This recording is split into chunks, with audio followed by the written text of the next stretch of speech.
It's a bit of a different animal, actually quite a different animal, but you know, comparing apples to apples.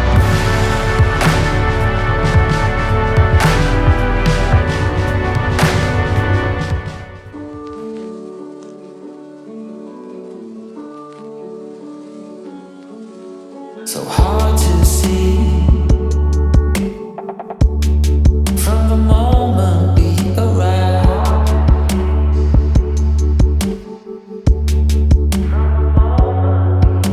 Cornelia, you are one who will survive.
Purple rain, purple rain. Hello everyone, how's everyone doing? My name is Alex, welcome back on the channel.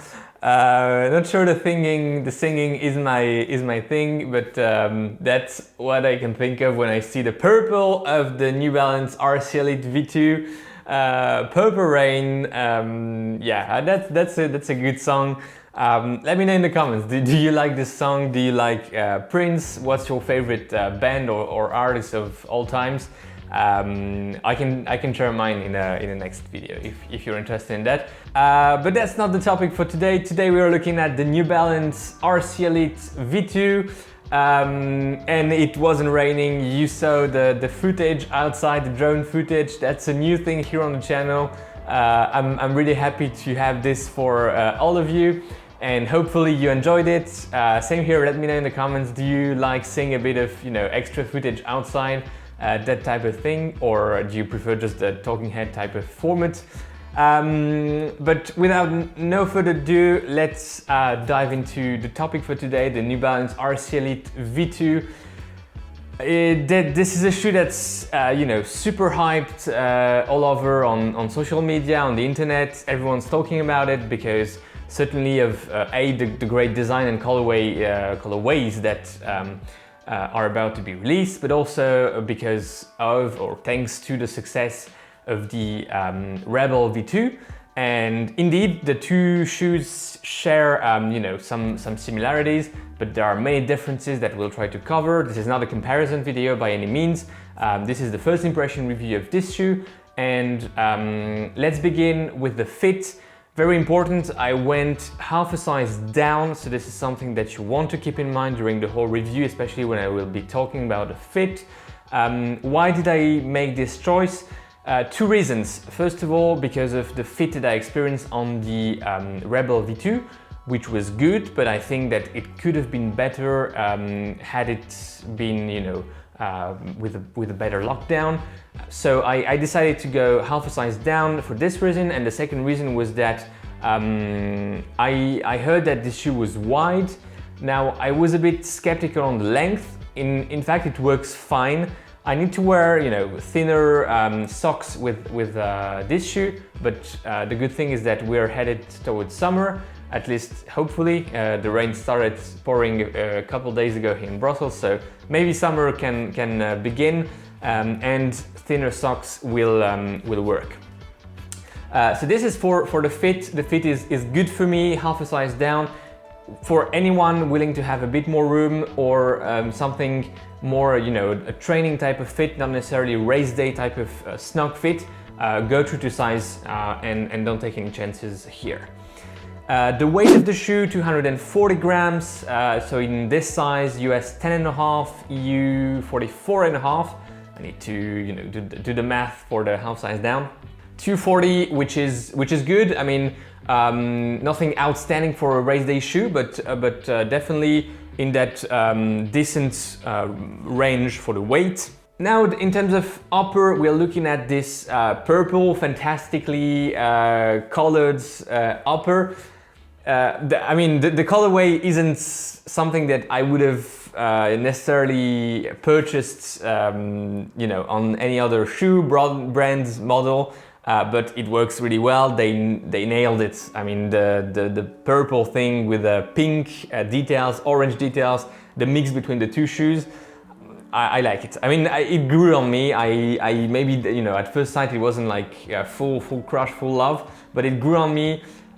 It's a knitted type of upper.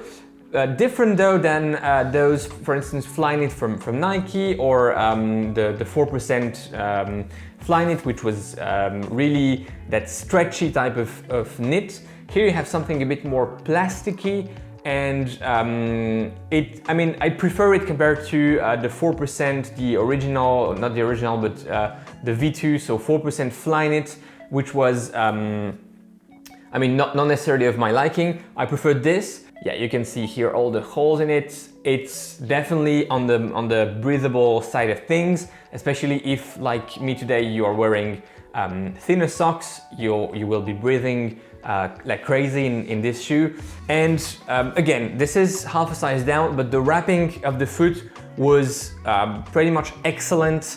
So something like, you know, 9 out of 10, 9.5 out of 10 in terms of fit wrapping on top of the foot. The only thing, but that's a bit because of me tweaking and playing with the insert and putting some orthotics inside, the heel wasn't perfect, and I was a bit too high to get my heel perfectly in the heel cup. Now, you don't have at all to change the insert. In fact, you can remove it, which is good to know. It's a very lightweight and very thin type of insert, in case you were wondering. So that's a good thing. So for the upper, I'm you know, I really like it. It's not the thinnest one for the races, but you know, I kind of like it. I kind of like it.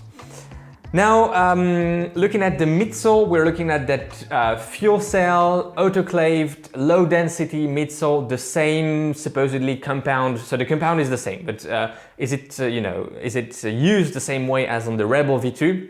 I'm not sure, because the Durometer scores, and this is again not a comparison between the two shoes, but the Durometer scores are different. And you will see here on your screen that the RC Elite V2 is essentially at the two ends of the spectrum. So the midsole is the softest that I have measured with the Durometer tool, which was previously a record or a ranking held by the Rebel V2. So now the softest midsole is actually on the RC Elite. But in turn, when the outsole here on the Rebel was ranking in that 45, 46, I think, in the Durometer rankings. So not the hardest outsole, you know, among the shoes that I tested, that I measured, and that gave, you know, that full torsion, lots of flex for this shoe, for the Rebel. Here the outsole is much harder. Actually, you can feel it with your fingers, with your finger palms. You can definitely feel that the outsole is harder, and that's not only due to the midsole and outsole. There's the plate also, but look at the flexion. There's the torsion. There's not much of it at all, and same here. But that's, you know, here when I'm trying to bend it, there's the plate coming into consideration as well. So the test is obviously biased, but This shoe is actually quite interesting because the combo midsole outsole puts it at the two opposite spectrums of the Durometer rankings. The width of the platform of the midsole, it actually has a shape that's quite similar to the Rebel. So with that very wide midfoot, it's actually more narrow than the Rebel in the forefoot by a couple of millimeters. Also in the midfoot it's a bit more narrow, but it's wider in the heel, quite interestingly, and that certainly plays also a role in the stability of the shoe. The plate is, I would say, very rigid here. Now it's not like, the plate is very rigid. I'll come back to the plates during the ride section of the video, but this is for the midsole. Outsole, we're looking at that orange and pink on the other shoe rubber. It's actually quite thick. There's a large surface covered. It works fine. I mean, today was dry and I was on dry pavement, dry concrete, so no issues. Durability prediction, very hard to say, but I think there's also a bit of that soft midsole exposed. And even though I'm not really striking here, you can also see the carbon fiber plates here. I'm not really striking here where the midsole is exposed, but the durability won't be amazing. I don't know, maybe 300 miles, 350, 400 miles, 500, 600, 700 kilometers, which is good, but not outstanding in terms of durability. Now the ride, and that's where this shoe really surprised me. I was a bit worried for two reasons. The first one was that my love for the Rebel V2 isn't great. I like the shoe. I think it's fun. I think it serves some purposes in my shoe rotation, but it's not like it's my favorite shoe of the year or even top 3, top 5. I'm not sure. So I was a bit worried that I would encounter the same sensations and the same ride on this shoe. And also the super high stack here in the heel, I was a bit worried that I would have here as well an issue of stability because of that very soft midsole. It's not the case. The shoe actually is very stable, and my Run Scribe metrics, you can see the pod here, proved it. I had very little actually pronation and pronation velocity, so very good metrics from that perspective. Quite similar to the Craft CTM Ultra. In case you haven't seen that review, I'll put a link here, upper right hand corner. So very stable and very secure type of ride. Not a lot of pronation, not a lot of pronation velocity, and I had a very good ride, in fact. Surprisingly good ride, very dense feel, very solid underfoot, something reliable that you can really push on. Now I didn't, that's a little caveat for my first impression video, I didn't take it to the paces where I think it will do its proper magic, meaning race day pace, so marathon, half marathon, 10k pace. I don't know, will it be different at those paces? I think we'll find out sooner rather than later, and I'll let you know, of course. But very pleasant ride. Again, dense, stable, solid, very, but nothing exaggerate on the firmness, harshness, nothing of that at all. Just that dense, dense, stable, solid type of feeling. One drawback for the ride, that's maybe the plate that I didn't really feel kicking in when I was pushing on it. You can feel it's there, it adds to the rigidity of the shoe, but it's not like it was really adding an extra ton of boost of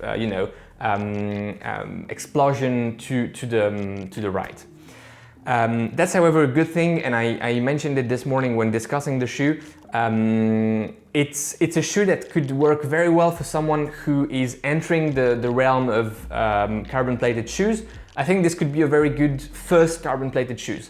Not that it will not work for people who are very experienced with plated shoes. It will certainly, but for someone looking for a first carbon plated shoe, that can be a very good and interesting shoe to look at. I think this is pretty much it. So very good surprise. Price point $225. I don't know the price in euro, but I will let you know once I will figure it out. $255 I think is a reasonable price for this shoe. Of course, you know, I would have liked to see it at 200, 190, but stop dreaming, Alex. This is a decent price for this shoe, pretty much, you know, similar to the Vaporfly. And although it's not a direct contender, but same here, not diving too much into that, because for those of you new on the channel, we have the carbon data battle, so the battle between all the shoes that were released in a quarter that's coming up very soon. It will be early July, so for the carbon battle of Q2 2021, stay tuned for that.